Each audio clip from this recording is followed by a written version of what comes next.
Hey, how you doing? This is John, and welcome to John's Long Box.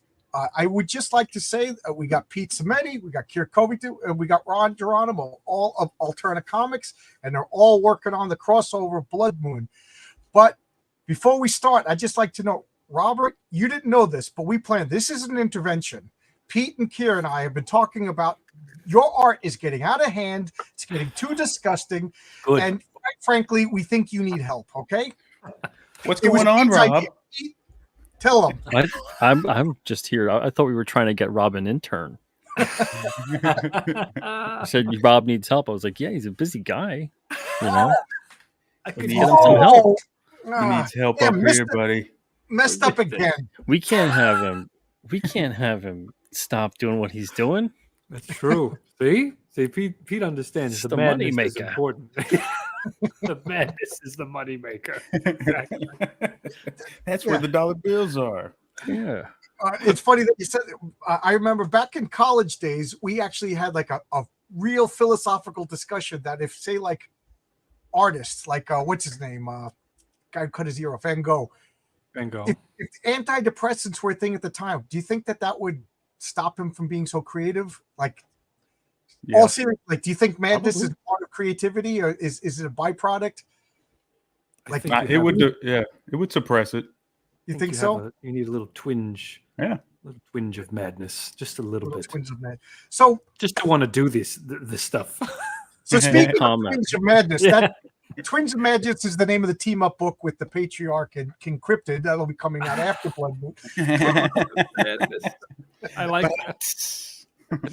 So you guys, this is kind of exciting. You guys have the first alternate crossover comic, Blood Moon, and Marcus, the moderator with the, I can never think of another way to finish that sentence, is already got the links to it. So what's going on? Tell us about this. Oh, that's what we're doing here tonight. I thought we were just having a conversation. Okay, you guys remember the Brady Bunch? Remember they had a variety hour? Didn't it bother you that it wasn't the same Jan? Yeah, just like those some of the reunion movies that didn't get everybody. I think like Cindy wasn't in one of them or something, and I was like, "That's right? Not Cindy." That's weird. Yeah, you know. And when they did Return to Gilligan's Island, it wasn't Tina Louise. Yeah. You can't do that. I got lots of bad information. I got lots of swapping out our favorite characters even back then, man. Right. They were always doing it to us. Always. Yeah. And I know some people like her, but I was always like, man, that's not Catwoman when they put in Eartha Kitt. Right. You know? No, they put or John Aston when he was the Riddler. Right. Remember that? When it wasn't Frank Gorshin? No explanation. Same thing with like Mr. Freeze on that show too. Yeah, really. And if you remember the first season, they had Miss Kitka, which was the same character as Catwoman, and then second season they just had Julie Newmar. And as far as then it was Lee Merriweather for the movie, you know, and yeah, all over the place. Get your stuff together. And then if you watch The Odd Couple, they met as childhood friends, but later on they said they met while they were on jury duty, and then later on they said that they worked together. Yeah. You know, continuity. Or like on what is it, Seinfeld? Elaine talks about her brothers, you know, that never show up and never get mentioned again past the first season. Right. That's right. Her brothers. And if you remember, Frasier said his father died, and then he starts back on Cheers, and then he goes on Cheers, and he lives with his father, who may or may not be dead. Maybe he's a ghost all this time. Maybe it's like he was dead. Did he ever interact with anything? Oh my God! Now I got to rewatch Frasier. Did anyone notice Frasier is just the dog? Just the dog. Oh, the dog could have been dead too. It could have been a car accident. You know? Although, I don't know. Yes. Yeah. The dog was attached to him. Stick to the source material, people. Right. Come on.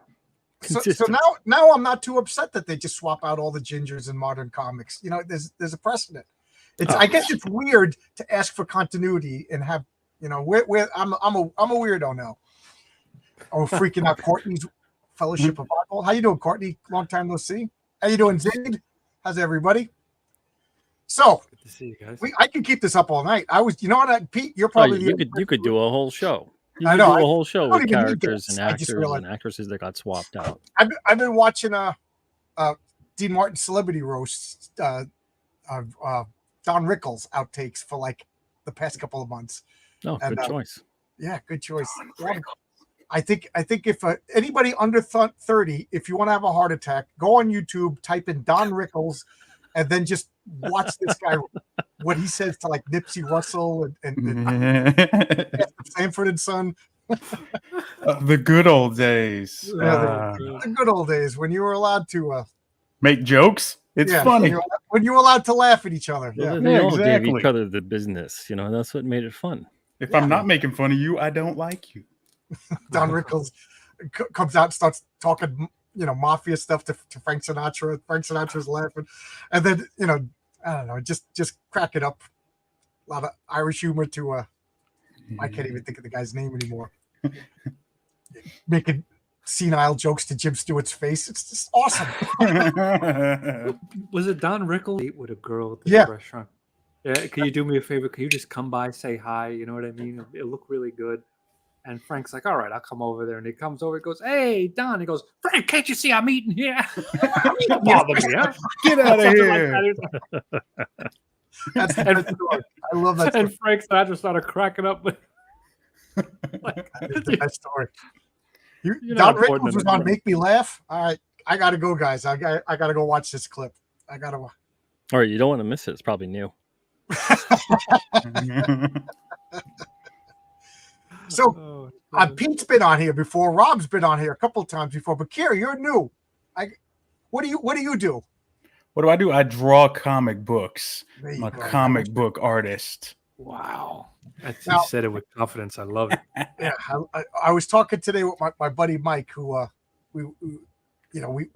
he writes comics, hires other people to draw. I write comics, hire other people to draw.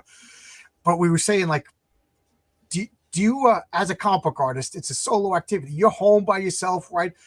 Does it get weird after a while? Do you need to go out? Do you need to interact? Is it a true introvert activity? Is it? Well, I don't like people, so this works out great for me. It's a great job. But I do physical stuff. I work out and things like that to keep, in shape. But yeah, I just usually put my headphones on and listen to music. And you work out to keep the people away from you, Yeah. In case they do make their way into that apartment, you got a way to remove them from the premises. That's pretty cool. Oh yeah. No, because the reason why I ask is I had this injury. I broke my neck, for those of you who don't know what's going on. And I've been home dealing with insurance, no pay yet. By the time I get my insurance to figure out my pay, I'll be back to work. So I'm home trying not to spend money. My car is trashed. And I realized that I could only go about 2 weeks of doing nothing before I'm ready to just fight with everybody. So how do you guys? Maybe I should start learning to draw, stay home. Yeah, it works for me. Some people are just built this way. I can sit here and draw and occupy my own time, create stuff, listen to music. I love listening to music. So what do you listen to while you're drawing? Everything. I'll just put on shuffle and just let it run through my iPhone. Listen to whatever I got in there. Everything. Wolverine healing factor. Yeah, right. The only thing I got for Wolverine is the body hair. That's it. I know, Rob, you're a college professor during the day, but Pete, you're full-time comics too. So you spend a lot of the day by yourself. Are you introverted? I'm like being serious, because a lot of guys that when I talk to them, because I'm an extrovert, I'll talk to anybody, much to the chagrin of the guy in the elevator with me. Do you guys do you find this difficult to talk to people? No. Okay. No, I'm one of those weird people that I don't like people, but I'm able to talk to everybody. So okay. Yeah. I think I'm whatever is between an introvert and an extrovert. Okay. They got a word for that yet? They got a nice label for me yet? My wife goes, you're an introvert and extrovert. Because I like my little vert. It's called normal person. Normal vert. There you go. You're a normal guy. Telling this a couple weeks ago. There's a comic book store like within walking distance over here, and there's a board gaming store over here. And I'm like, I'm gonna go make new friends. And I go into the comic book store, and I'm like, hey guys, how you doing? You like that new movie? And everybody's like, get out of here. It just didn't work. Because comic book people, it's a solo activity. I walk into the board game store, and I'm like, hey, board game, who wants to sit down? Next thing you know, I got people coming to my house. We're playing games every day. There's an idea for a comic strip, John. You can do that. What's that? Is an idea. About you. That you're just friendly. and everyone isn't. Make it like American Splendor. I'm gonna make new friends today, and you go somewhere, and everyone's Johnny, like, "Get the hell out of here." That'll be my new YouTube channel, Johnny Naked Friends.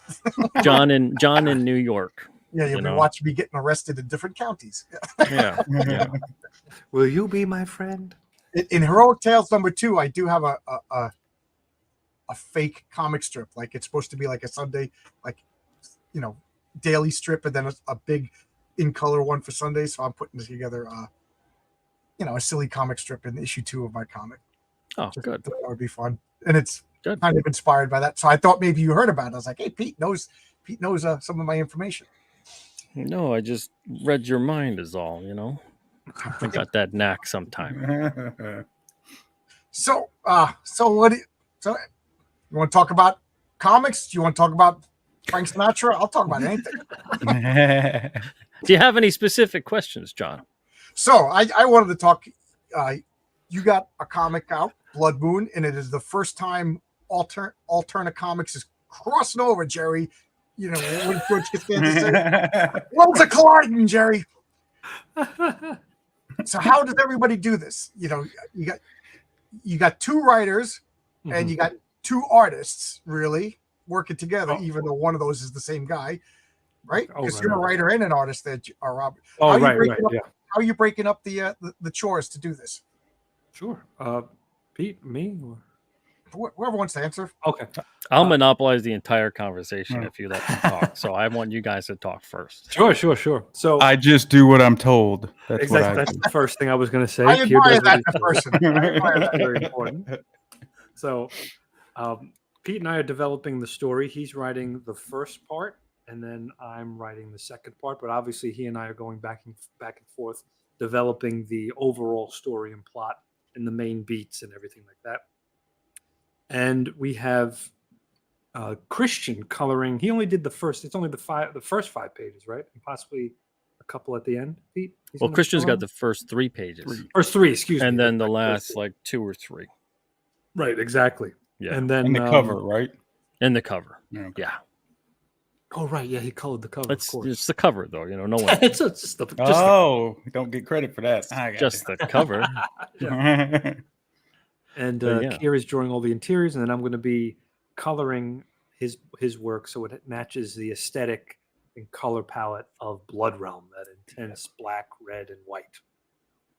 So that's how we're doing it. Okay.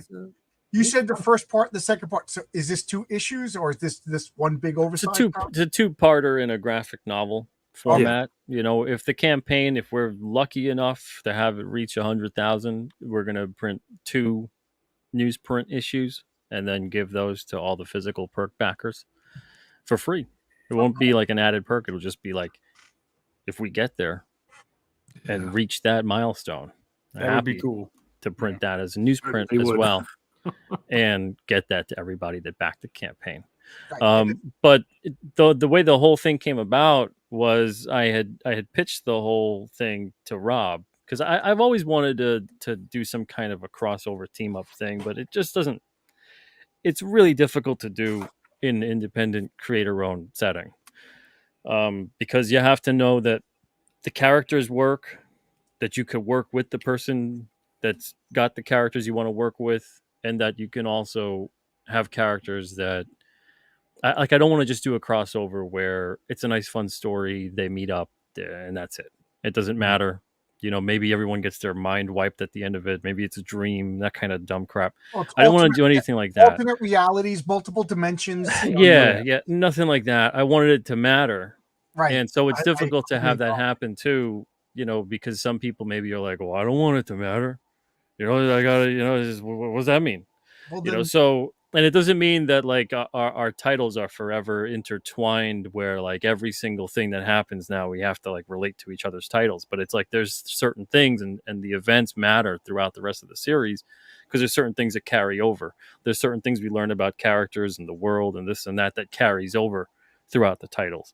So this just made perfect sense, because the way King Cryptid is on a course, his world is kind of opening up more and more. When people get issues 5 to 9 in about a month or so, a month and a half, they'll see that not only is the world building in terms of Earth or just where King Cryptid is locally in New Hampshire in the New England region, but they see that, okay, there's potential here for something larger. And Blood Realm just made perfect sense to kind of have this world cross over into. So Blood Moon takes place after King Cryptid number 9 and after Blood Realm number 18.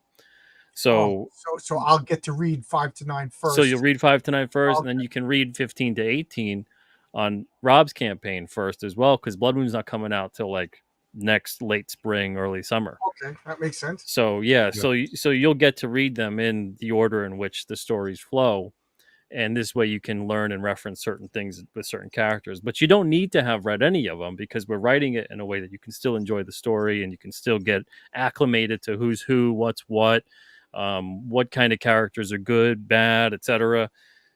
But it helps if you did read them, because it gives you more context. It adds more depth to it. You understand certain things.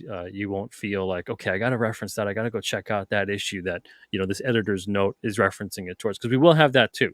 If we mention something big, we'll have an editor's note that says, read Blood Realm 4 or the way comics used to be, Exactly. You pick up an issue, you can enjoy the issue for itself, but if you want to do the work, you could go get the back issues. You could explore this. I used to love that. That was so much fun, and I missed it. And it's one of the things you're doing with King Cryptid. I could pick up any issue of King Cryptid, understand everything I need to understand. But if I choose to buy all the issues, I'm rewarded because it there's a larger story at play. There's more characters. Right. There's more world building. There's more character development. You really get certain things, so stuff really means more if you've been reading along from the start. That's my model, my comic. That's what I want to do. Each issue will be a story. I think that's something that's so important with this kind of storytelling. Otherwise, it kind of turns into, after a while, you feel like, all right, it's nice, but what does it all mean? What's the point? And it kind of feels like the characters are always forgetting what they've done and what they've been through. It kind of has that weird feeling of, is anything actually occurring in this world, or is it just like, here's a story and characters are in there that look familiar to you?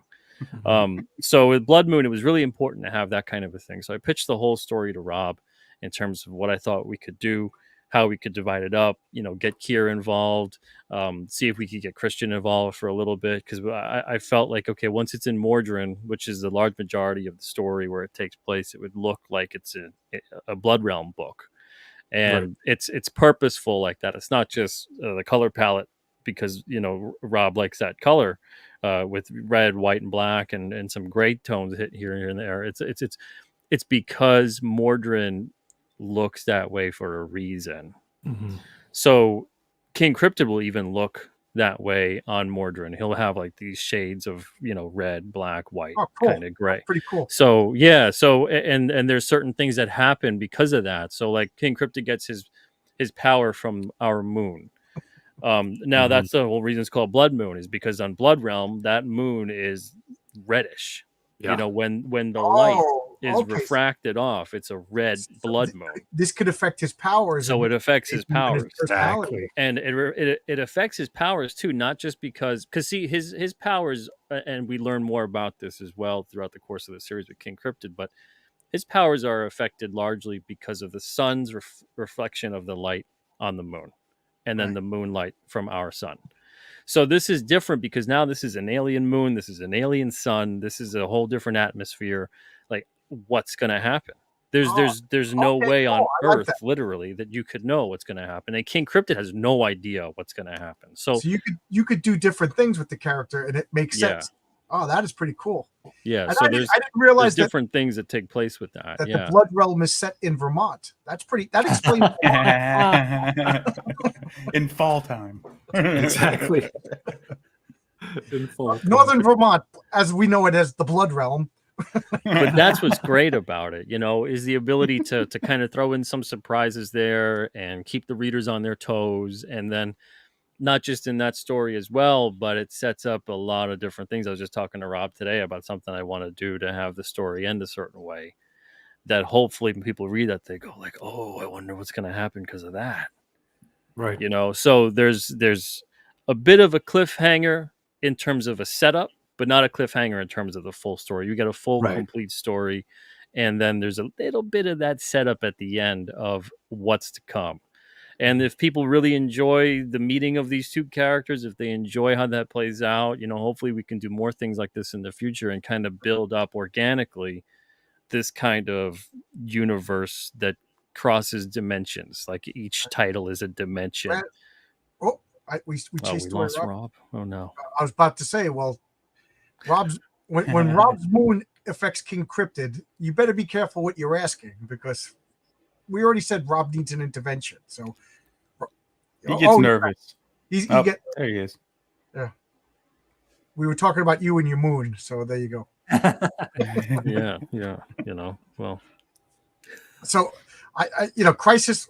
Master Hobo said we could have a Crisis on Infinite Alternatives, and Cairo, the guys from Unit 44 open up a box, and Cairo Marvel just like beheads them. There you go. There's a lot of we get a Blood Realm wedding. That'd be fun. Oh, yeah, there's no multiverses. There's only one King Cryptid. There's only one Chiron Morvel. Right. There's no like the parallel universe versions of none of that. There's none of that. I was always annoyed by that. I get why they did it, but at the same time, I know. Yeah, and we're not special.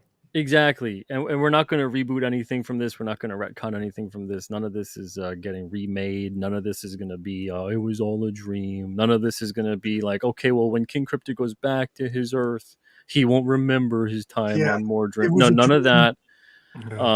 If anything, he's bringing something back with him when he comes back to Earth. Fantastic Four from 1994, and the issue right before this, they go and they fight an alternate version of Galactus on an alternate version of Earth.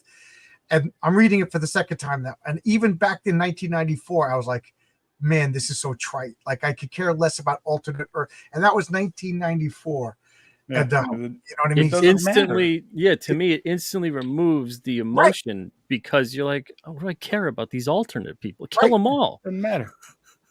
Absolutely, yeah. And that's how I'll run things when I'm ruler of Earth. When we discover the alternate dimensions, like one timeline. Like they talk about the MCU movies. Like, how do you feel about Robert Downey Jr. is playing? And they even said, I don't care anymore. I was like, well, now that you said it's a version of Doctor Doom, that implies this. You spend $100 million, and I don't care. Yeah, they're to me. Yeah, and that's the thing, so we're trying to have a lot of fun with it. Hopefully it comes across and the readers have a lot of fun with it too.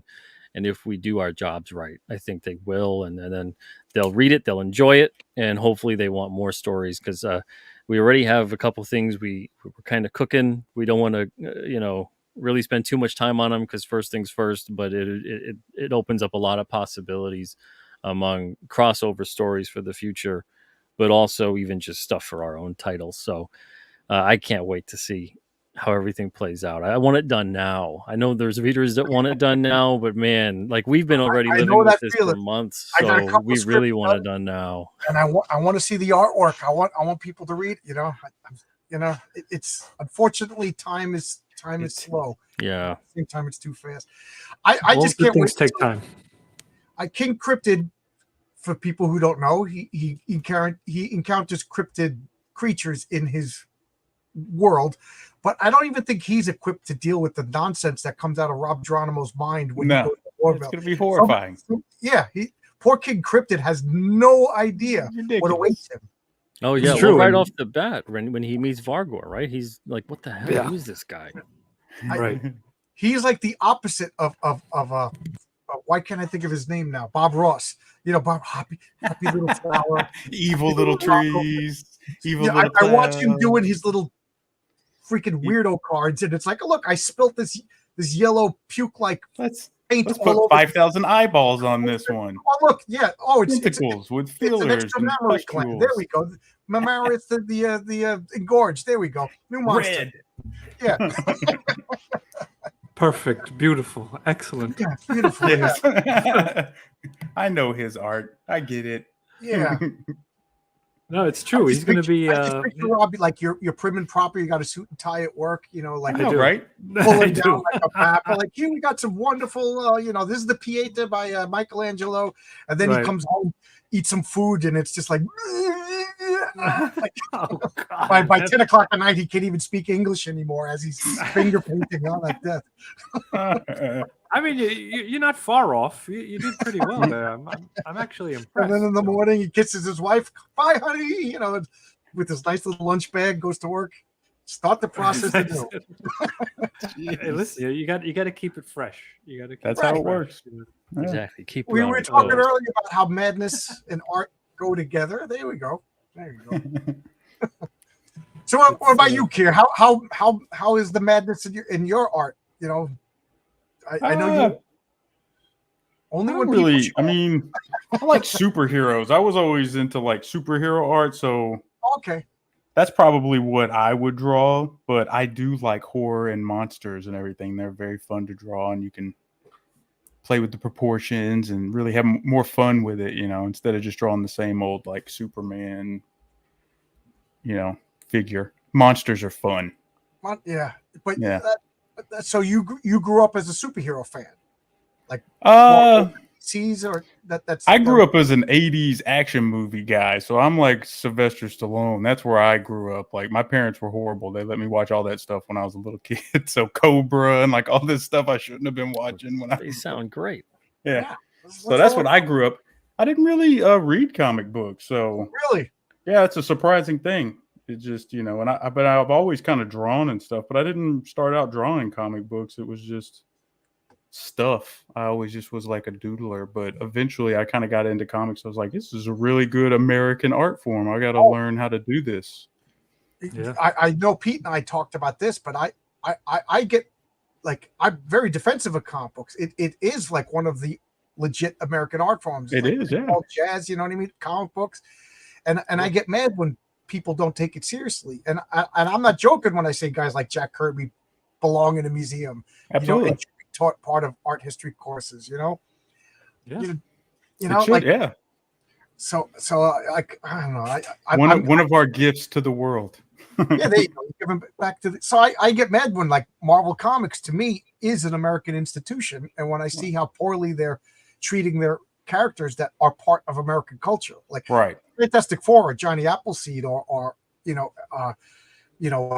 Davy Crockett. To me, I don't see any difference. These are American characters that should be treated, and then I see them like being mean to Spider-Man. I don't even want to use the word that originally came to my head. So I really do get defensive, and I think it's not treated with the importance that it should. So I'm glad that this guy's like Pete making his own comics, making absolutely taking it, And I still like to do it traditionally. Like I don't want to get away from that, so I don't do a lot digitally. I do everything on paper.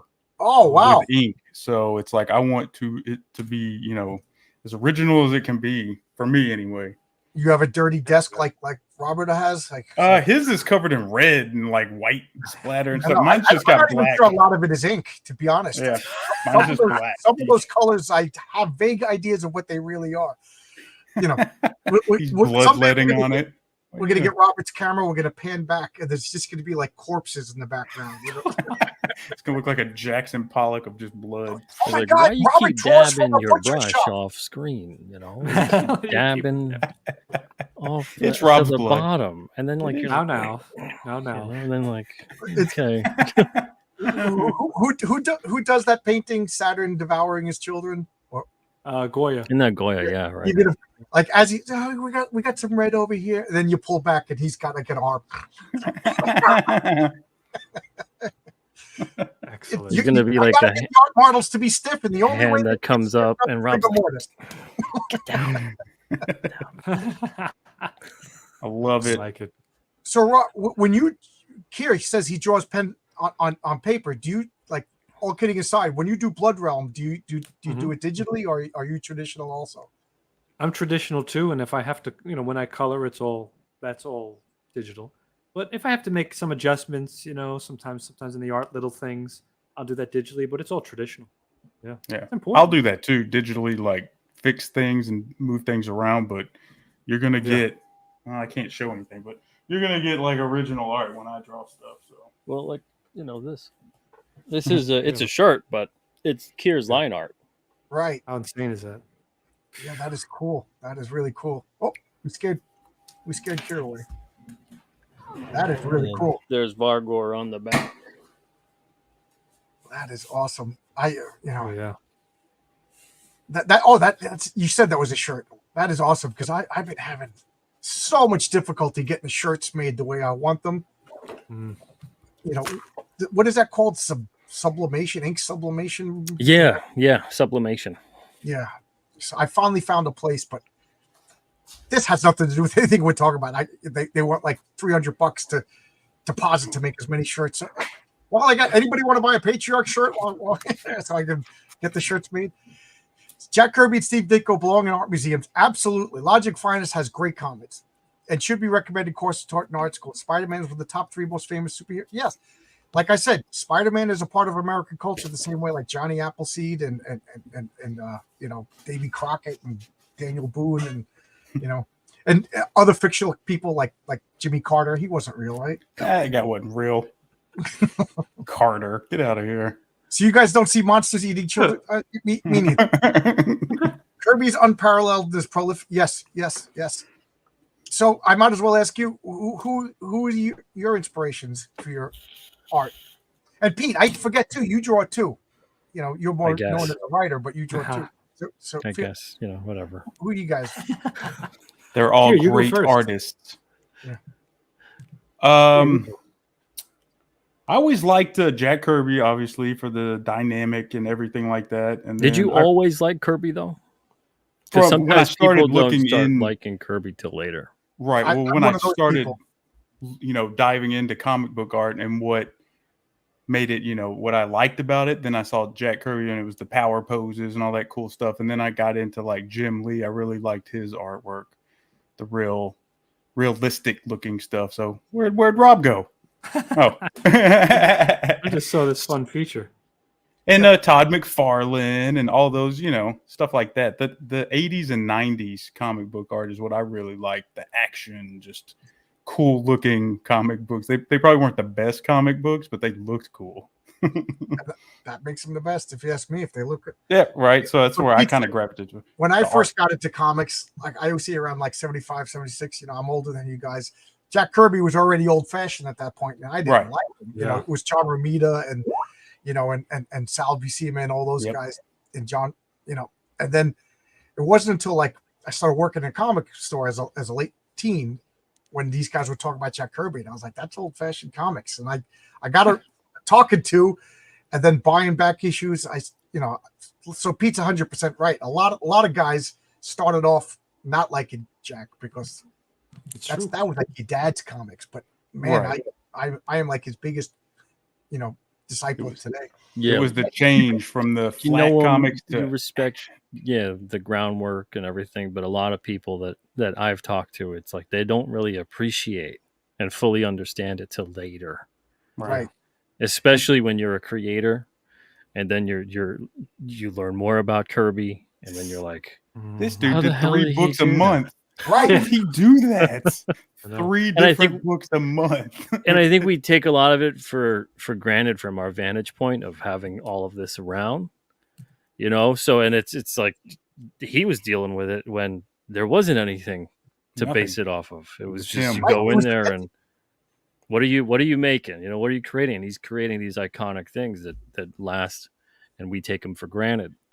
And when you look at it through that lens as well, it's really like, wow, that's insane. And he seemed like a straight-laced dude too, so all this crazy cool stuff came from like a straight-laced guy with a cigar just chilling at a wood table drawing. It's crazy. He looks like he'd be playing poker with my dad, like my grandfather. I'm like, this dude just was there, but he wasn't like crazy and eccentric, Andy Warhol. He was just a dude. He looked like every other Italian. I mean, he was Jewish, but he looked like every other Italian in New York. Yeah, he's a guy from like every other Long Islander. Yeah, he did. Yeah, he grew up in Long Island. Yeah, and then you find out the guy has galaxies and universes in his brain. And he would just do it by himself at his little desk.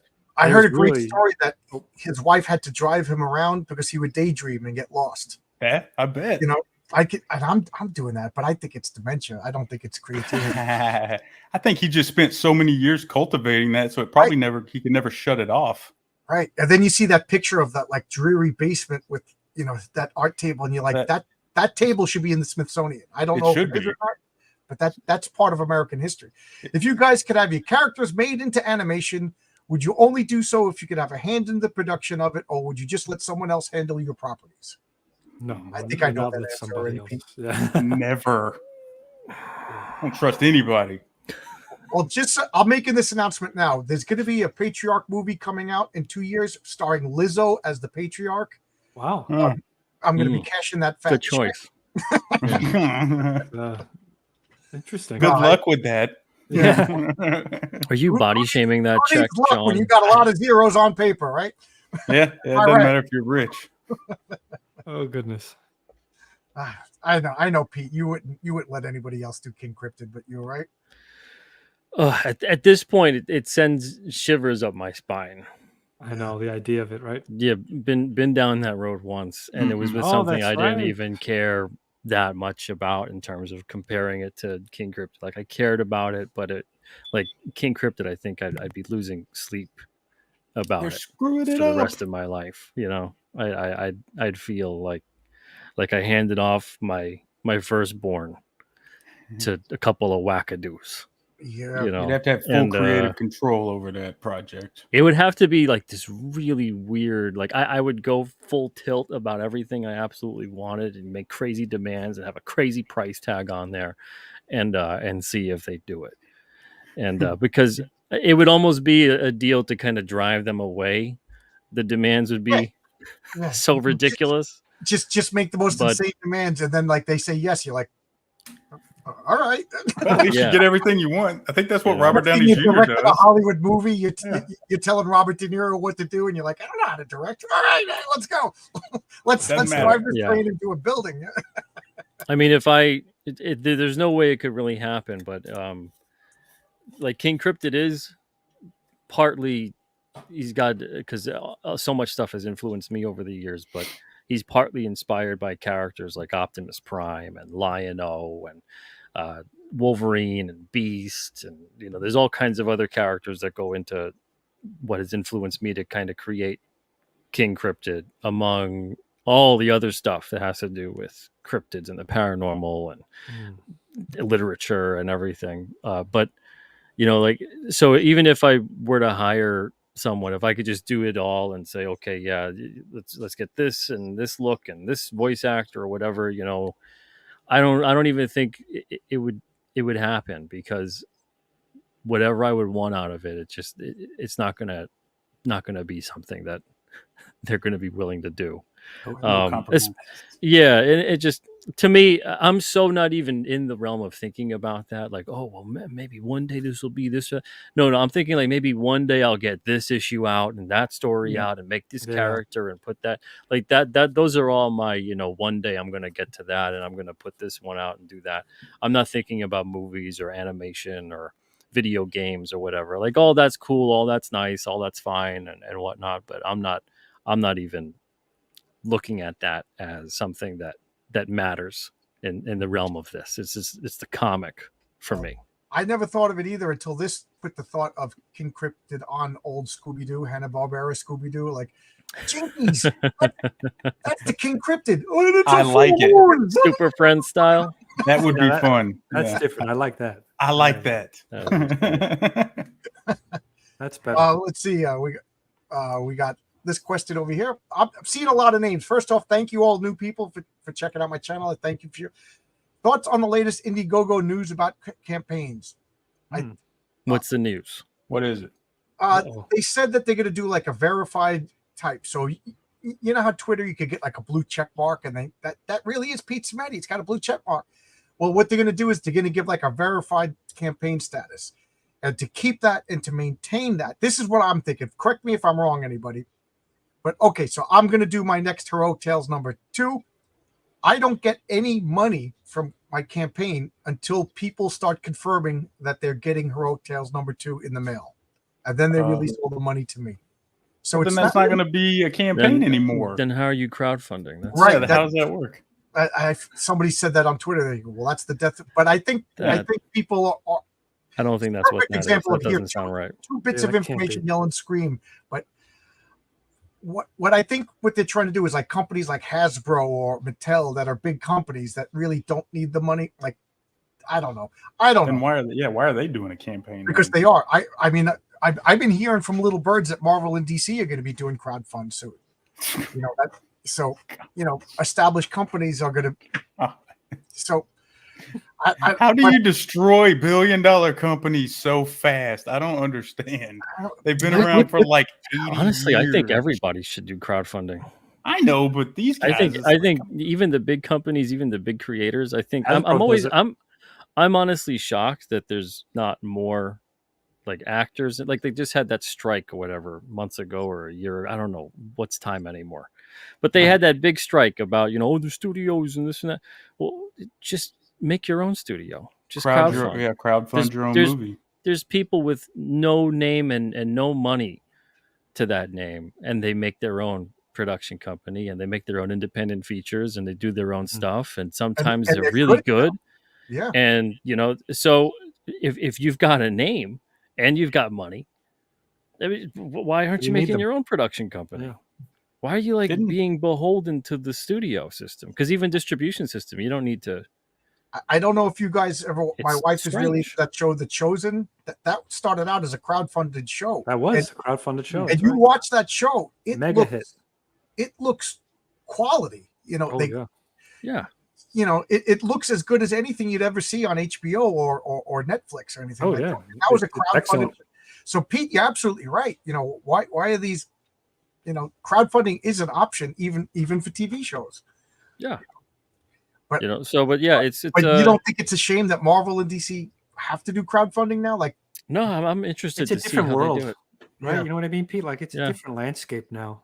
It's and like I said, Hasbro has been doing that now. They when they have like a big line or something they want to do, they're like, listen, we'll make this replica gun. I think they did it was it Hasbro? I think they did a kind of like replica Nerf gun of the pulse rifle from Aliens. Oh, really? Nice. And it was crowdfunded only. They were like, listen, if there's enough, we need this goal to put in production.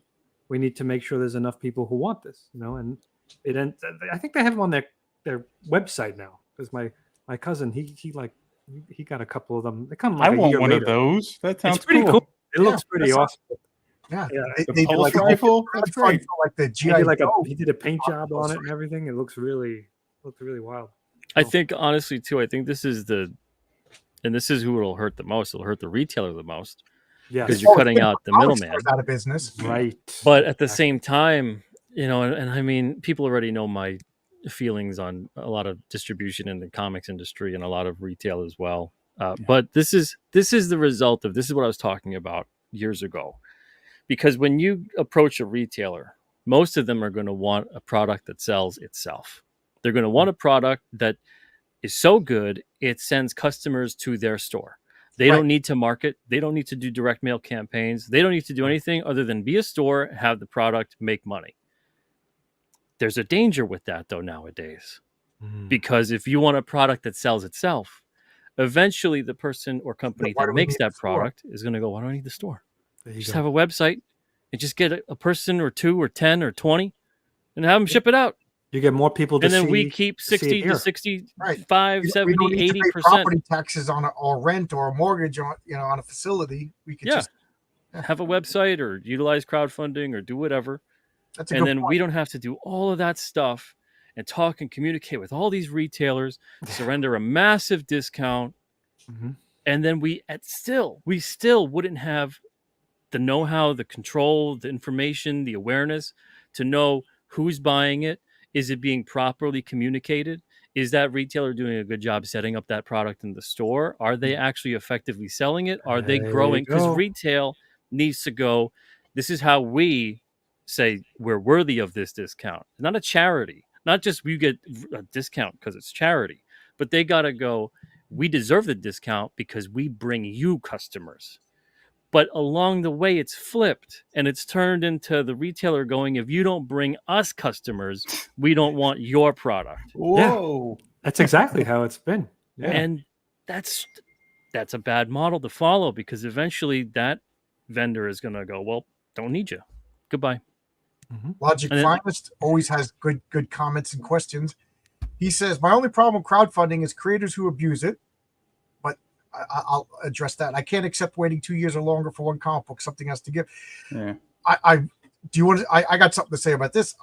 You're only as, I'm crowdfunding my own comic right now.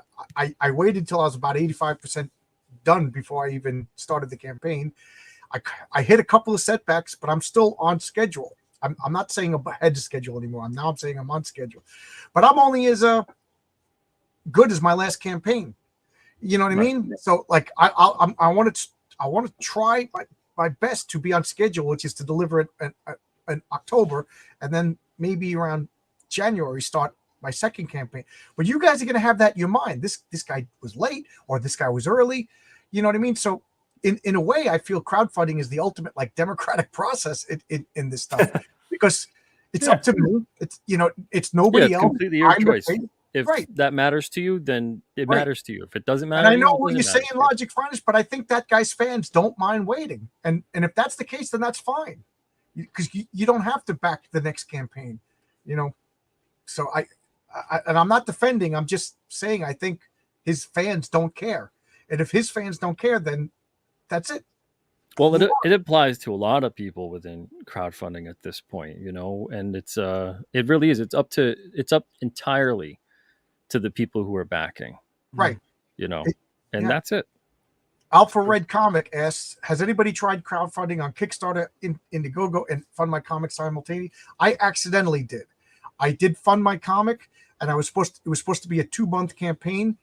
And then when that shut down, I was going to go to Kickstarter, but I didn't realize it until after I went live. I put it on a 4-month campaign, and I was too scared to change it once it went live because people started backing, and I'm like, I don't want to change anything. So I accidentally did fund my comic and Kickstarter at the same time. And I have to say, fund my comic, I did excellent. Kickstarter, I'm doing okay. When Kickstarter is going to be done in 7 days, I'm going to go to Indiegogo. I don't know if I'm making a mistake. It's the first time I've done it. But I'm having. It's got to be somebody out there that did all three at the same time. I don't want to compete with myself, but I am having something unique on each platform. If I'm making a mistake, I don't know. I don't know if there's actual foot traffic. Like, have y'all noticed if anyone just finds your comic on, say, like Indiegogo, or people are driven there, right? We drive people to. I would say so. Right? I don't think people just happen by it on these websites. So spreading it across them. Yeah, exactly. So you might as well just pick one and drive people towards that one spot. I'm leaning towards that for my next campaign there, Keir. If people were just finding it on those websites, or if they were promoting it, then I'd be like, that's another reason why I'm saying everybody should go for crowdfunding. I don't care if it's a big company. I don't care if it's a first timer. I don't care if it's a YouTuber. I don't care if it's a veteran in the industry. I don't care if it's the kid down the street and they're 12 years old. They want to do a crowdfunder. The more people that do that kind of stuff, the more people that drive an audience there. Right. And then the algorithm plays it up. Yeah. And then there's the marketing that works itself. I'm with you. I think the more people who crowdfund and the more bigger names, like I'm trying to think who's big in mainstream comics right now. Like, I don't know. Didn't Keanu Reeves do a comic and crowdfund it? Yeah, exactly. Perfect example. Thank you. If Keanu Reeves is doing a Kickstarter, that's telling the normies, oh my God, there's this website called Kickstarter. There's this thing called crowdfunding. I didn't know about this. Yeah. And then I could say, you know what? I'm on the same platform as Keanu Reeves. Or, you know what I mean? I don't see how that's a bad thing. And let's be realistic. People that were only going to buy Keanu Reeves weren't going to buy from me. So it's not like I'm competing with Keanu Reeves. If anything, I'll probably get a little bit of a splash over, So good example there. Yeah, there's nobody that's sucking the oxygen out of the room. That was always a retail and diamond mentality. Kind of tell us, well, if you go to crowdfunder, it's sucking the oxygen out of the room. It's eating up all the customers. And then I sit there and I'm like, the vast majority of crowdfunders, especially from independents, it's, if you think that's the amount, like just a couple hundred people out of the entirety, you might as well give up. Then man, this industry's in real trouble. We're in trouble. But again, it's because of the fact that they're like, well, yeah, you did suck the oxygen out of the room because like hell, if we know how to grow sales for this thing, Right. So if you sold to all your people who you were supposed to tell them to go to us, then yeah, they view it as it sucks the oxygen out of the room. But that's not how it should be. It should be the fact that the retailers are growing. I've never received. I think maybe the last time I received a direct mail campaign of anything from a comic shop was when I was like a kid. I think it was Heroes World had sent something out. Like one was opening up in the area, and remember Heroes World, the whole debacle of that eventually became what it was. But I've never received like a coupon or a hey, free comic book days coming up, or the latest whatever movies coming out, come on in, all whatever of those comics are now 10% off. Nothing. Like they don't even know what a direct mail campaign is. So many of them, it's insane. And it's like you have a store. It's the same thing that for any local store, if you get a menu, some restaurants send out a menu when they're new. There's always a different car dealership send out something. Yes, it's junk mail for a lot of people, but you know how many people would be like for the first time ever, they go, wait a second, there's a comic shop over here. Yeah. So just the fact that, just something as simple as that's very, very basic, but it's not getting done because we're their marketing. Do you think anybody ever went to, because you're on Indiegogo, do you think that anybody was looking for something on Indiegogo and stumbled across an alternate campaign or King Cryptid? Oh, I mean, I know for a fact that it's happened. Okay. Yeah, I know for a fact that it's happened to ours. It's not the vast majority of who we get, but I absolutely know that we've got new readers from people that were like, I was looking through, and this really looked interesting. Because I know on My Comic, I found the campaign too, though. On Fund My Comic, me personally is the only one that I was like, oh wow, this looks interesting. But like Kickstarter, I haven't just like I take it back. What am I talking about? Trombone Man. I went to Kickstarter and I just happened to see this comic that I absolutely loved. So yeah, so all three platforms I have stumbled across something else. I take it back. I was going to say it doesn't happen, but I'm lying. Yeah, I'm lying to my audience, everybody. And I mean, we sell directly on our own site, of course, and including Blood Moon, which is on both Indiegogo and the Alterna site. But there's a lot of people. The majority seem to want to go direct, which is great, and I encourage that. But go if you want to go to Indiegogo, go there too. But there's only, and I've noticed this to be true as well, there's only maybe, I don't know, 30% maybe of whoever backs our campaigns when we have them on both, that they only want to go to Indiegogo. Like they don't want to go and even get back issues on our site. So much that on the last campaign, I offered up like 150 something listings of back issues from titles that were never on a crowdfunder because they were out a while ago. And we had multiple people backing all these back issues. So it's an odd kind of platform, and it's still a weird. I know it's been out for a while, but crowdfunding is still so new to so many people. Right. But that's why I would love to see. I mean, I know everybody use crowdfunding. Go for it. Don't go outside of the real world, but I know Robert once in a while they let him out. They let him out of the house. Once in a while. I had to go and put a leash on him. Yeah, I had to go and make cards with QR codes. So when you scan these, it took you to my Fund My Comic page. Because the guys at work, I'm a construction worker. When I was like, oh, I'm making a comic book. Oh, cool, I want to buy it. They're opening their wallet and handing me. No, you got to go to this website. What is that? These guys were like, listen, man, I'm not going to a website, typing in my information, getting a credit card out just to buy a comic book. Like when you show up here on the job site with comics, I'll buy, so a lot of normies don't want to do it. Right. And yeah. I was explaining, no, you buy now, and then in 4 or 5 months, you're paying me to make it. They're like, what? Get out of here. Yeah. Well, that's the thing is you get a smaller amount of people, and this is how the system should work. You should be getting a smaller amount of people who are excited to back it, make it possible. They're in the know, they're following you, whatever it might be. They're on YouTube or Twitter or wherever you are, social media wise. They're looking at the crowdfunding sites. They know how to use these platforms. They're comfortable with it. And then in a normal world, you should be able to then get distribution and have as a proof of concept and go, hey, look at my campaign. It sold to hundreds of people, made whatever it made, tens of thousands of dollars or 5,000 or 6,000. I'll tell you this right now. Independent comics, most of them aren't making close to what crowdfunded independent comics make. They're not making close to that on retail through distribution. So it should be proof of concept, and it's backwards. People on Image Comics because the distribution should provide a footprint. But again, most retailers I'd say maybe 10%, 10, 15% of them aren't carrying anything outside the top 5 or top 10 publishers. Right. I Whether know they don't have the there's a space, couple of people they don't have on the Image Comics right now saying that they're not making any money on the first 5 issues of their comics. Absolutely. It's not until trade paperbacks before they see a penny. They're working for free. And if they went to crowdfunding, they'd probably make like 2 or 3 times or more than that. So Yeah.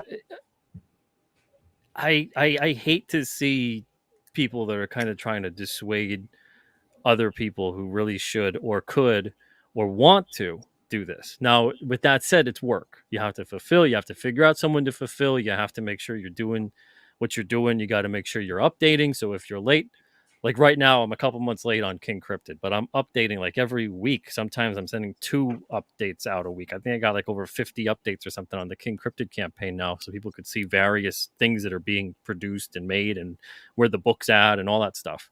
But you got to be able to do that. Now, then that's where it's up to also the customer to decide, okay, this person, I like what they do, but man, like they don't keep me in the know. This book is really late. I don't even know if it's getting done. And then sometimes it's like years and years and years. I mean, hell, there's stuff that I backed in like 2014, 2013 on Kickstarter that I don't have yet. It's gone. It ain't coming. And that ship has sailed. I kickstarted a lot of board games that I'm you think comic books are late? I like you said, I got board games totally. 8 or 9 years late. I don't even know if they're going to come at this point.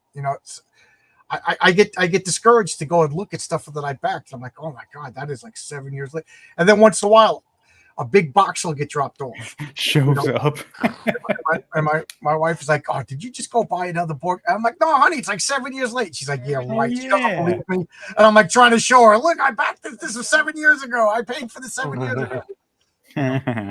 Wow. That's my excuse. I'm sticking to it. She's rolling her eyes at me right now.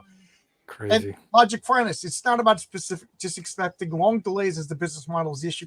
Right. I understand, but to me, it's like a self-correcting problem. If you feel that Heroic Tales took too long, then you know what I mean? I'm almost done. I'm just making an example.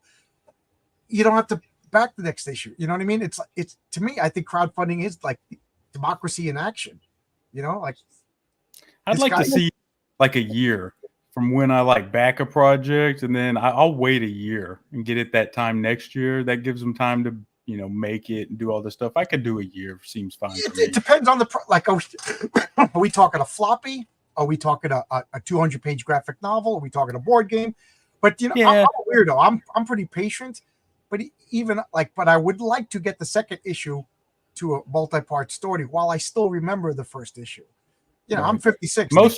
Most big books are like 80 pages. So I'll wait a year for that to get done. And if it's something like that's the European model, right? They put out these big, glorious, hardcover, oversized, art edition, and we love them. That's fine. I wouldn't mind if comics went more towards a European model. Like, Robert, how awesome could your art be if you were not pressured? You could just take a year in an oversized paper, draw all the. I'm American. I make American. If I give comics. Rob any less pressure, he'd be floating out in space. What are you talking about? It's true. I know Keir's American. Some of those King Cryptid comics came with like hamburger sauce stains on them. America, apple pie. I like it. Delicious. No, I like the oversized ones, the ones that are like 11 by 17. That's American. When they do the big artist editions, I could see that. But those weird, funky sizes of all the... I'm not European. Get out of here with that noise. That's just me, though. Yeah, well, Dr. Mass says, the cool thing about Pete's campaign is he may be behind schedule, but he ships items out. Susie gets them, so you get some of the merch before. Well, the thing about you guys don't know, I know, because Pete told me, is he's got no room. He's got to get those boxes out because he's got to get to the bathroom. He's got to get to the kitchen. You know what I mean? He can't have alternate boxes.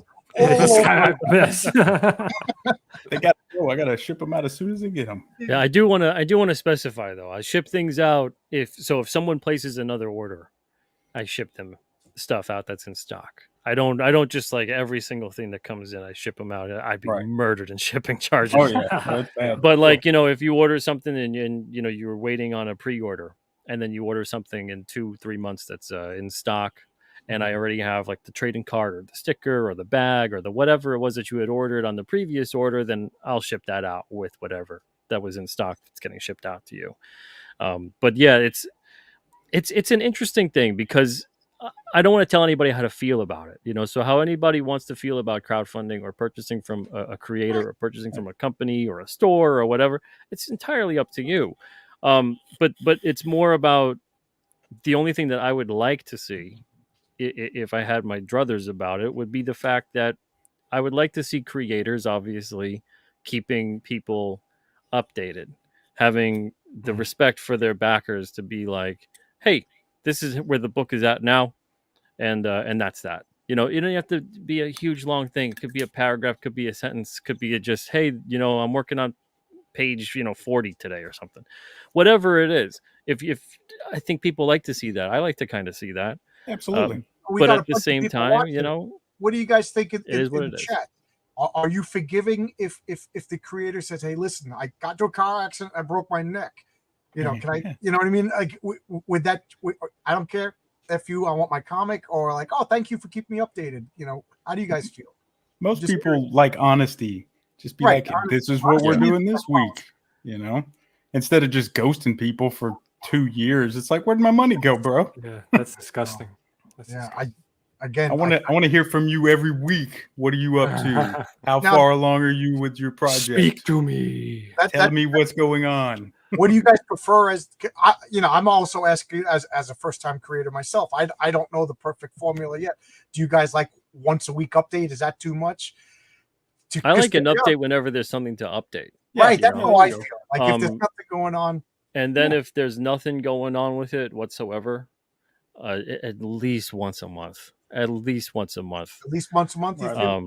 But there's also I like sending out newsletters. I do those a couple times a month. So there's a campaign, there's newsletters, there's social media, there's YouTube.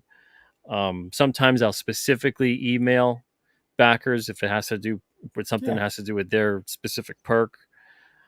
But what drives me crazy though still is like, and this isn't the fault of me or the backer or whatever, but there's still points where someone will be like, is there any updates on this? And I'm thinking like, is there any updates on this? I don't know I don't know where I got to do it. And then it's because a lot of the times the newsletter or the campaign update will go to like spam or it goes to whatever. And that happens. So check your junk folders, check your spam folders, whatever that may be. You might have campaign updates in there from campaigns that you're not aware of, and you maybe thought that they ghosted you, but a lot of the time that stuff will go into a junk folder.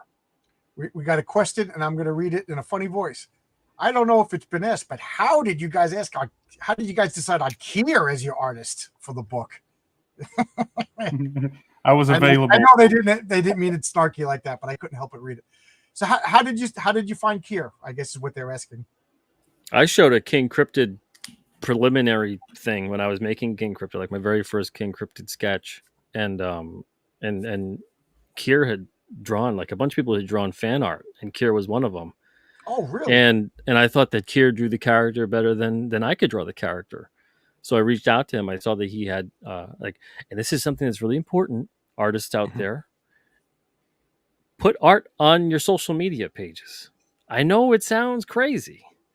I know you're like, Pete, put art on my social media pages. What? Show your process. But why? Yeah.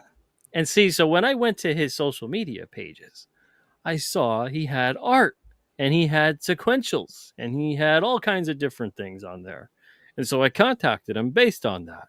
If I went to Keir's page and all he ever did was that fan art and everything else, he just tweeted what he ate that day, who he's going to vote for, what movie he hates, for lunch? The comics that he doesn't like, the comics he does like, everything and anything other than the fact that he makes art, I wouldn't have bothered reaching out to him because I would have just said, well, I don't know what this guy does. I know he tweets a lot, but he doesn't make a lot of art, I guess. I made that Twitter account specifically for work. Like I was like, this is going to be a work. I saw Keir's art. It was great. So I reached out, and then he worked on issue 4 of King Cryptid. and now he's going to be on issue 9. He's done with that already. All the art for 5 to 9 is done. And then he's worked with Rob too. So Rob, did you come across Keir because of King Cryptid? Because of King Cryptid, yeah. Then I started drawing fan art of Blood Realm stuff on those streams and then stuff. I was like, oh, we got to get Keir drawing Chiron Marvel. And now here he is illustrating the issue 17, 18. And be a good person to work with. That's always going to help you. Have a positive attitude. Don't be a jerk. So that begs the question: why are you working with Keir? The possibility is any possible. I can't even read anymore. Any possibility of seeing Alterna add new titles down the road? Sure, but not in the traditional way that you may think. Like Blood Moon's a new title. There'll be different types of titles that we come up with, but submissions are closed indefinitely. I'm not opening up that hellscape again. Yeah, that was a friggin' nightmare. And I'll let people know, and I've let people know multiple times. I've published hundreds of creators. I'd say about 98% of them, they're just not around. Maybe even 99% at this point. Of those 99% that I no longer publish, I'd say about 80% don't make comics anymore. I'd say of the little bit of percentage that was there that still make comics, maybe half of those people left me in the lurch with their comic and just didn't complete that story that they were supposed to complete. And of the people that still make comics, the rest of them, I mean, I think they'd like to see my head on a pike. So it's like, So Rob, any chance of you drawing Pete's head on a pike in a future issue? Make my own comics. I'll sneak that in Blood Moon. Yeah, make my own comics and continue to do that and have a nice, happy, healthy existence, or open myself up to more financial, mental, and soul-draining hardship. Yeah, I don't know. That other one is just so tempting because that's what it's been like for 18 years, and it's one of those things. I've talked about this ad nauseum, but we're not opening up submissions anymore. Submissions are done. The only submissions that we do have open are for it came out on a Wednesday, so we're still doing that anthology where we accept 1 to 10 pages for a short story. But other than that, I'm not taking on series or mini-series or one-shots or graphic novels. Done. A female superhero. She has fire powers, but she never uses them. She sits in a diner and she enjoys muffins and coffee, and she talks about her day. You joke, but dude, I've received probably a half a dozen submissions a year since like 2015 that were like that. And then I've received. Mine is different. When I was accepting, of course it is. It always is. When I accepted submissions, we would get like 1,000 to 1,500 submissions a year. Of those submissions, I would say that maybe I accepted 2 or 3 in a good year. And that was a good year. Of the vast majority of submissions, they were not ready. They were not ready at all in any way, shape, or form to get their stuff published. It doesn't mean that they shouldn't make comics. It means that they shouldn't rush to try to get published. Still work on your stuff. When I used to say, look, if you want to critique, if you want feedback, I'll give you some. Oh my Lord. Don't do that. People get mad. Most of the people, I couldn't believe. I asked Pete about my comic. He said, keep construction. Just keep practicing. I love hearing that. Yeah, even when people are like, oh yeah, no, give me feedback. They don't want feedback. Yeah, Most people don't want feedback. And I'm very, very nice with my feedback. I'll try to be helpful. I'll try to point out the things that are going. Important feedback. It's hard to hear. You know what I mean? Like I got feedback about my comic, and I'm like, these people didn't appreciate my genius and blah blah. But once I calmed down, I realized, right. How dare you question my manhood, Pete? And at this point too, I want to publish creators who don't need a publisher. And I know that sounds weird, but it's the truth. I want to publish creators that are motivated. I want to publish creators that don't need to be have their hand held throughout every single process of everything. I don't want to publish creators where I got to poke and prod every day and be like, hey, remember that book you make? Maybe, it's been 2 weeks. You want to say something about it? I don't want to do any of that. I want to have people that are here to work and are here and driven. and want to create and make something, and their book means the world to them and their readers mean the world to them. And I got to tell you, finding the perfect combination of all those individuals. I mean, so right now we publish Unit 44, Tinseltown, Blood Realm, King Cryptid. It came out on a Wednesday. Red Koi. That's it. That's all I've got. Well, anyone who is of that mindset is not anyone who is of that mindset isn't going to need a publisher. Which I'm not going to be the last person on earth to say yes, you need a publisher. You can't do it without one. You can do it, but you got to work for it, and you got to work hard at it, and you got to learn. But there's so many driven people out there, and they're doing their own thing, and I think the last thing the comic book reader needs is for one more publisher to just put out books just because. Right. I got a lineup to fill. I remember I'm a big fan of Tinseltown. I'm glad you brought up. Is there more Tinseltown coming up? Because all kidding aside, that was the first time. As far as I've been told from Dave Lucarelli, yes. Is that, to me, but we'll see. It's the kind of comic that should be celebrated. No offense to Rob or King Cryptid, but I think Tinseltown tells an important story that should be told. That in this political climate, it's like a comic that should be big and massive. And I don't know if the mainstream was just like, no, we don't want to deal with that weird, dark, independent section of comic books. You know what I mean? Like King Crimson. Well, I mean, yeah, I don't want to turn. Now I'm all over the place. Tinseltown. I don't want to turn the show into something that it shouldn't be. But there's a lot of reasons for why things have played out. I just think anybody who's watching this, forget Blood. Who cares about Blood? No, I'm teasing. But Tinseltown is a comic that is not superheroes. It's not monsters, but I think it's a really good. Dave's a good guy too. He's been on my channel. I think he was the first Alterna guy to come on my channel.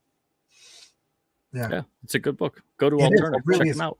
Yeah, I'm sending Pete does of unsolicited. There you go. Pete's got a file for it. It's called SPAM. Right on the top. That's where you. I got a recycle bin waiting for him, Alex. Yeah, Tinseltown is great. I gotta say, I bet you reading submissions, all kidding aside, it's got to be kind of dangerous as a publisher, because the next thing you know, some guy's like, well, I did King Crimson. I submitted it to you. You stole my idea. That's another thing I was going to say too. So now that I'm creating and doing a lot of stuff, the last thing I want is people that are like, I sent something into you and that's like you ripped off my idea, And that's the same thing. So a lot of people that are out there that are like approaching anybody like, I got this great idea for your comic and this and that. Don't do that. Don't do that to people, because you're setting a bad road for everybody up. Yeah. You keep your great idea to yourself, switch up the character name, tweak the design, and make your own story. Don't go to somebody and be like, here's a great idea for your character, for your story, whether it's a mainstream, whether it's the independent, whatever it may be, because that could put people in legal trouble. It just made me think of a good question. Would any of you guys work for a mainstream property now, if given the chance? No. I knew Pete with you. No, right before I knew Pete was going to. If they paid me lots of money. Yeah. As an artist, Keir, to get a chance to draw Spider-Man, or the Fantastic Four, you know what I mean? Would you? With whose script? I don't think I could, because they've all been drawn so much. It's like, what am I going to bring that's new to this? Because I have to say, as a writer, growing up, I always wanted to write the Fantastic Four. That was my comic. I wanted to write the Fantastic Four. Now I'm making my own comic. I'm like, I don't want to touch the Fantastic Four with a 10-foot pole. I don't want to give them my good ideas. Yeah, exactly. And they're just going to take your stuff. Right. They're going to take, and now I'm seeing guys like the guy, why can't I think of his name? Gary Friedrich, the guy who created Ghost Rider, literally walking in front of Marvel Comics with the sign, they're not paying. When the Nicolas Cage movie was coming out, his movie's coming out, and this guy's doesn't have enough money to buy socks. You know what I mean? Is that me? I don't want to be. I come up with a cool bad guy for the Fantastic Four. Next thing you know, Robert De Niro's playing him, getting paid millions of dollars to do my idea. And I'm just like, well, it's time for me to retire and I have to move to a tiny little home in, up in Mordred, Vermont, Are we back in the late 70s in this scenario here, John? I'm all over the place. Yeah, there's no point to it. Like it, and your boy Zach made a good point. Like Superman's going in public domain in 8 years. Like, why would you write Superman and give them your ideas when you could just wait a couple of years and do it yourself? Do it yourself. I know. It's true. Zach Tim's giving. Yeah, but no. Yeah, I won't get into that. But I okay. wouldn't. Yeah, I hear you. I backed Blood Moon today on the alternate site. So did I. I backed it on the alternate site. I don't know if it's true or not. You can confirm. I just feel like you guys get more money if I do it on the alternate site. Ooh, look at that. I don't want to give it to Indiegogo. No offense to Indiegogo. Amazing. I had to pass the premium issue because I had already snagged the whole. Okay, well, there you go. Hey, well, either way, awesome. Alex, you got like almost a year. If you want to think about it, you can think about it. If they look interesting to you, if you want to get the glow in the dark cover, if you want to get a commission, if you want to get whatever else, it's up to you. But either way, thank you, man. Appreciate it. Thank you. Herrenberg, I have to say, I got your comic and I read it, and it's in this stack someplace. I got to find it. I'm sorry. As you could tell, since we talked, I had a couple of issues in my personal life. So I just want you to know I got your comic. I don't want to, not respond to anybody. Guys, I have to head out because I have to eat something because I have Pete's stream at 9:00 and I haven't. You guys got? I haven't had dinner after work. So I have to. Yeah, and you got to go outside and catch tonight's dinner while the kids are still playing. He's got to go drain some blood because we're going to be on Pete's channel at 9:00. Okay, well, this is good. Wind it down. So I didn't realize you had another stream. So anything that I did not bring up that you guys want to bring up? Well, yeah, sure, but we don't have time for that. Rob's got to go eat. Rob's got to go, and that's not a rocking chair. That's actually like a big high chair. That's, right. See you at 9, Rob. I'll see you soon, guys. Literal finger food, made of fingers. Let's see you. Pete, Keir, anything you want? Anything that I didn't bring up? Anything that you want to say that I wasted all your time because I babbled? I would like to talk about the moon landing. Just kidding. What do we got? Yeah, you want to talk about the flat Earth? They've been lying to us all the time. Flat. Whoa. I go outside. The Earth's pretty flat when I'm there. I'm like, I don't know about you, but when I lay down in the backyard, I'm laying down. I ain't curved. Yeah. A bunch of bogus nonsense. Did I tell you one of my coworkers is a legit flat earther? Really? Yeah. Okay. I wonder how I'm fascinated by all of it, no matter how absolutely wrong I think it might be. I'm still like, well, how would you explain, and then you could list like a whole thing of how would you explain this? How would you explain that? Well, what about that? I'm very curious as to what would be the logic there. Is there anything underneath? Do we fall off the edge? Has anyone fallen off the edge? Are they hiding that from us? Well, it's turtles all the way down, right? It's a turtle, you said? Well, isn't that the Carl Sagan story that he was explaining the world to the woman, and he said the same thing, and the woman said it's a turtle. Well, if it's a turtle, it's not flat anymore. Now it's the three-dimensional giant. Okay, so what's underneath the turtle? Full-bladed sphere of a turtle. And then Carl Sagan, what's multiple turtles? Turtle? She said, "Listen, Mr. Scientist, you're not smart. It's turtles all the way down." All right. Oh man, to say that to Carl Sagan, that's hilarious. Mr. Science Man, get out of here. I like this. We need to get some footage of these Rocks, back Blood Moon.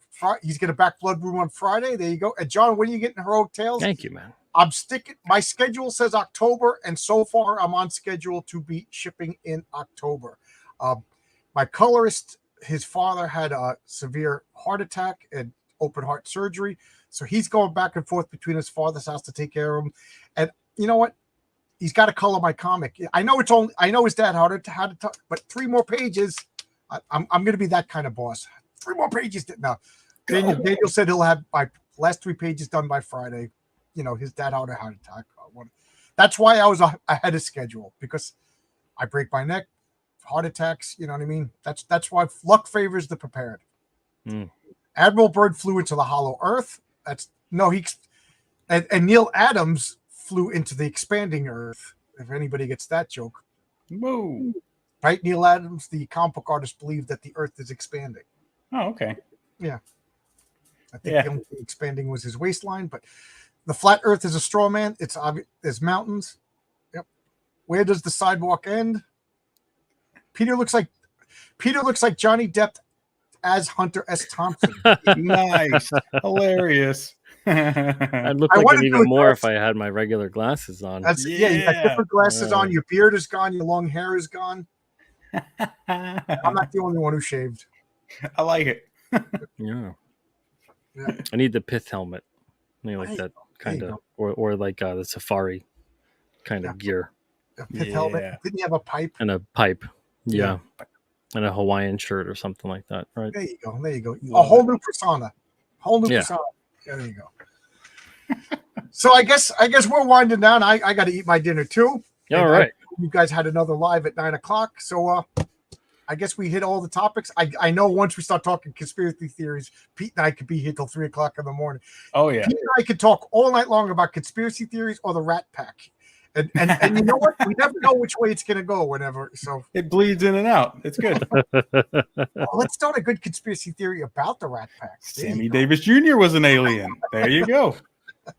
They were all aliens. There you go. Yeah. No one on Earth is that great. That cool, man. Dino. Yeah. But thanks a lot, guys. I already backed. I think I backed like the first or second day for Blood Moon. I can't wait. Oh, thank you, man. I've always been a big supporter of alternate comics. We're really excited about this one. It's fun. Oh yeah. This is going to be a lot of fun. A lot of fun. All right. But thank you, man. Thank you for having us on. Appreciate it. 9:00. What channel? Pete Simeti channel? On my channel. Yeah. On my channel. Peter Simeti. All right. So you go. You got yourself a half hour to go clean yourself up, put on a nice tie, and go watch Pete Simeti on his channel. All right. Yeah. See you Bring guys. the pizza. Oh,